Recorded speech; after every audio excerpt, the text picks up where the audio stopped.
So a few years ago now, I wrote a book, Dave Sharp, Nature Boy. It's not about now, it's not about sort of recent times, my animal related businesses and what I get up to within the natural world now. It's where it all began, the very start of it all, when I was a boy, discovering nature, something that's getting less and less with young kids today, definitely, because of course those young kids are being reared by young adults that also had less contact with the natural world than I did.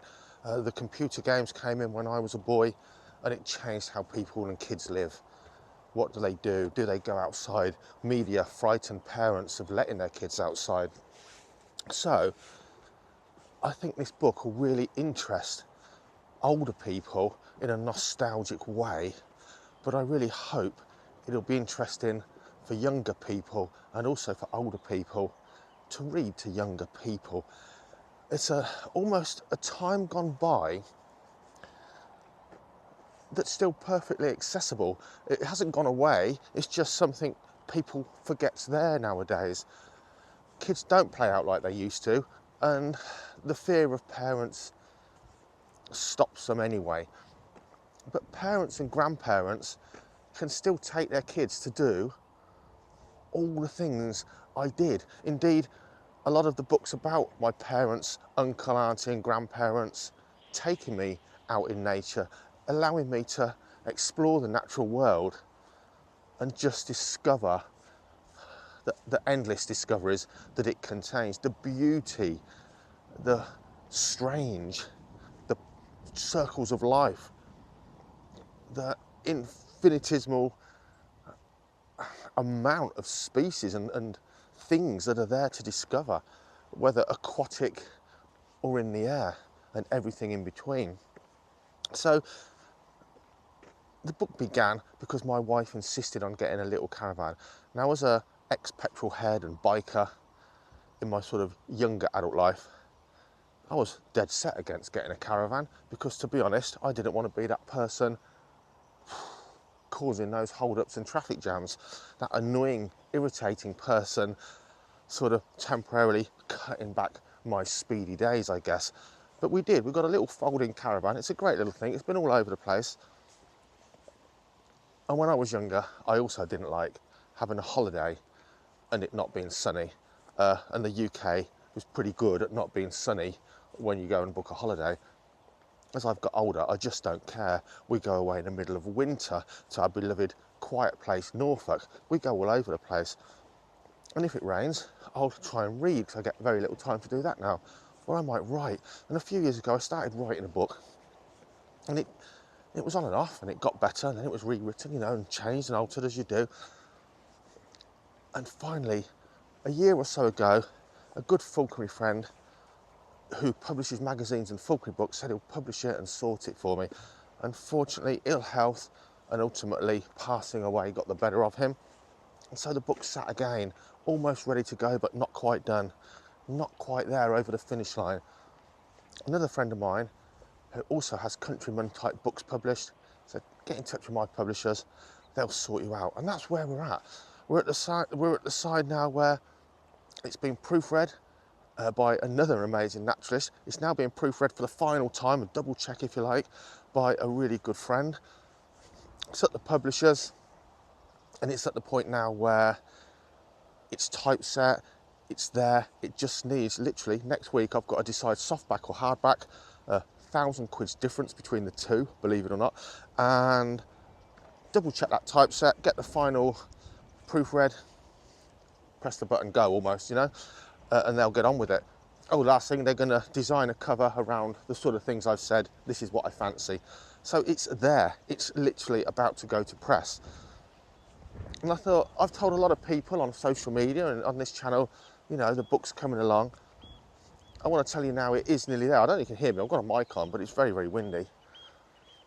The book starts, really, at the beginning. It starts at where I grew up, the street I was in, the nature I could access in the garden, and then later the field adjacent to the street, and then one of those wonderful natural places that no adult notices, but all kids do, a nettle-filled alleyway that caught the sunshine. An absolute delight for finding insect life for sure. And that's the thing about nature and about getting your kids out. You don't need to take them on some posh holiday to the rainforest. A patch of nettles, oh my gosh, the discoveries to be made there, you just wouldn't believe. It's just that as you grow up, you don't see the little things. Allow your kids or grandkids that opportunity. They'll see them and they'll wonder at them. And then it moves, as time progresses, to looking for reptiles, looking for fish and fishing and pond dipping for newts, where I found them, what happened, the calamities along the way. Going with my dad to catch a net, not to catch on a rod, to net a small enough pike that I could keep it in an aquarium in my bedroom, and the saga of little pikey as he grew bigger. And on it goes, slow worms, and how my neighbours thought they reproduce when their tails fall off, and delighted in telling me after a holiday to Wales while they were caring for the slow worm, Slowy's had a baby, you come and see it. And my utter disappointment when I realised they'd pulled its tail off by accident, and so on and so forth. The butterfly life, bird life, and a lot of this has changed so much in just one lifetime, it's almost weird reading it back. The ponds that were full of great crested newts, including albinos and neotenous forms, the ones that never grow up, like mini axolotls, that was so abundant. I used to take them and we kept them in class all the time through my primary school. And it was only as I got older I found out they were an endangered species and highly protected, and everything I'd done technically was breaking the law, because they were so common in these sand pits in a local quarry that were then filled in, and the Environment Agency, AF or whoever it would have been called at the time, knew full well it was going to be filled in and wouldn't allow us to move any newts, and the whole population was crushed under tons and tons of sand knowingly. What a tragedy, and how things, you know, haven't possibly changed much at all. I really think that if you love this stuff, woodlands, waterways, butterflies, birds, amphibians, reptiles, fish, insects, oh my goodness, discovering some of those amazing things, discovering what a scorpion fly was, seeing the first scorpion fly on the nettle beds and just thinking, what the heck? And as you do, or as you did, eagerly getting out my natural history books about the British Isles and trying to find out what they were called. And that's really key. If you see a picture and you Google it, or someone goes, oh yeah, that's a scorpion fly, you might remember, you might not. If you have to work for knowledge, the knowledge is always retained. If it's just handed to you, it comes and goes, it really does. And we do live in this world now where, you know, you might use your phone to find something and it'll be a fleeting thing, much harder to retain. When you've had to go through those books you own, it might be years old and things like that, it sticks in. Discovering things like spined loach, which are much smaller than a stone loach, in my local river that I fished in and netted fish and caught fish and kept fish from for my whole childhood. And I was well into my teens when I first dredged out a load of weed and there was a spined loach, and I went on to find more because I knew where to look there. And looking in my books, and you know, my books had always said, oh, there's a lapwing. Something not very common now that was a common bird when I was a kid. But the books I had, they all said that spined loach don't live in Northamptonshire. And there it was. These discoveries are there to be made by all. And yet, we all spend too much time, and I'm in my mid-50s, and I'm as guilty as anyone, spend too much time looking at our phone screens. We really, really do. I don't even know why you're watching this. So, keep an eye on this channel. Keep an eye on the Facebook page. It's only ticking over to keep the name alive. Keep an eye on the Facebook page, because on there, as this book really starts to come out, we're going to work out how you can get a copy and how much. And I'm going to start showing you some more snippets of this book. Now, this book has been, just so many people said kind things about it, especially older people, that the nostalgia, if you were a country boy or girl, the nostalgia, you'll drink it in. It will open memories in your mind that you'd long since forgotten, and you'll look back, you know, lovingly and fondly and almost wishing for those days to come back. because that's what it's done for me. Writing this book, you remember something, and then that unlocks another memory you'd long since forgotten. Having a broken arm, many times I broke my arm falling out of a tree where I shouldn't have been playing in a quarry.